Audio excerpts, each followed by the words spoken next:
ఇదేంటి మావయ్య గారు 2 గంటలైనా అలా ఉండిపోయారు? అత్తయ్య గారు ఏంటమ్మా? మావయ్య గారిని చూసారా?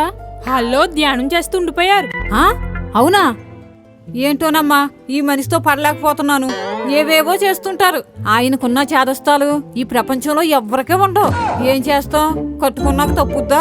ఏం పర్వాలేదులే, ఆయనే ఆపుతారు. సరే అత్తయ్య గారు ఇంకా అలాగే ఉన్నారండి మీ ధ్యానంలో. మామయ్య గారి చిన్నులు చూస్తుంటే నాకంతా తికమగ్గా ఉంటుందమ్మా.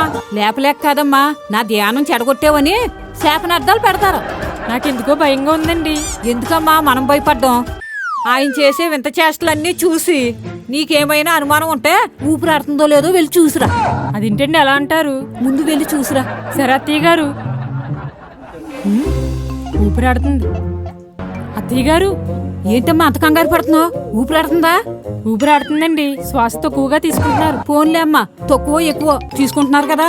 తీసుకుంటున్నారండి. మావయ్య గారిని లేపేమంటారా? ఇదేంటమ్మా అంత మాట అంటున్నావు? నా పసుపు కుంకాలకే ఎసరు పెడతావా? లేపేస్తానంటున్నావేంటి? అయ్యో ఆ లేపడం కాదండి, ధ్యానం నుంచి లేపడం. అయితే నేను వస్తాను, ఆయన సంగతి ఏంటో చూద్దాం. పదండి అత్తయ్య గారు. హలో మాస్టారు. ఏంటి భక్త, ఏం వరం కావాలో కోరుకో. ముందు మీరు ధ్యానం నుండి బయటికి రండి.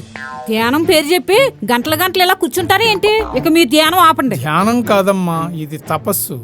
కొన్ని రోజుల్లో వ్రతం రాబోతుందిగా. అవును, వస్తుంది. ఎప్పుడు చూసినా భర్తల కోసం భార్యలే వ్రతం చేయాలా? మేము చేయకూడదా?